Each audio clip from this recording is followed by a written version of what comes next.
தீபாவளினாலே எல்லார் வீட்லயும் செய்ற ஒரே ஸ்நாக் ரெசிபி இந்த முறுக்கு தான். அரிசி காய வைக்காம, ரைஸ் மில்ல ஆட்டாம, இன்ஸ்டன்ட்டா ஒரு முறுக்கு எப்படி செய்றதுன்னு பார்க்கலாமா? நல்லா கிறிஸ்பியா கொஞ்சம் கூட எண்ணெயே குடிக்காம அவ்ளோ டேஸ்ட்டா இருக்கும். கண்டிப்பா ட்ரை பண்ணி பாருங்க. அதுக்கு 1 கப் பொட்டுக்கடலைய நல்லா நைஸா அரைச்சு சல்லடையில நல்லா சலிச்சுக்கோங்க. எந்த கப்ல பொட்டுக்கடலை எடுத்தீங்களோ அதே கப்ல பச்சரிசி மாவை 2 கப் எடுத்துக்கோங்க.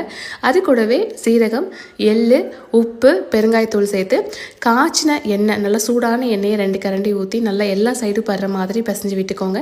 நல்லா பிசைஞ்சதுக்கப்புறம் தண்ணி ஊற்றி நல்லா பிசைஞ்சுக்கோங்க. சப்பாத்தி மாவு பதத்துக்கு நல்லா டைட்டாக பிசைஞ்சுக்கோங்க.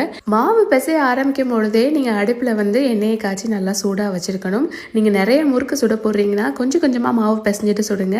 இல்லைன்னா மொத்தமாக நீங்கள் பிசைஞ்சிட்டிங்க அப்படிங்கன்னா பாதி முறுக்கு நல்லா வரும். அப்புறம் வர முறுக்கு உங்களுக்கு கடுத்து போயிடும், இல்லைன்னா எண்ணெய் குடிச்சிடும். கொஞ்சம் கொஞ்சமாக பிசைஞ்சு சுடும் போது எல்லாமே நல்லா கிறிஸ்பியாக கிடைக்கும். சூடான எண்ணெயில் போட்டு நல்லா கிறிஸ்பியாக பொரிச்சு எடுத்திங்கன்னா சூப்பரான முறுக்கு ரெடி. நல்லா பொறுன்னு சாப்பிடவே அவ்வளோ சூப்பராக இருக்கும். கண்டிப்பாக ட்ரை பண்ணி பாருங்கள்.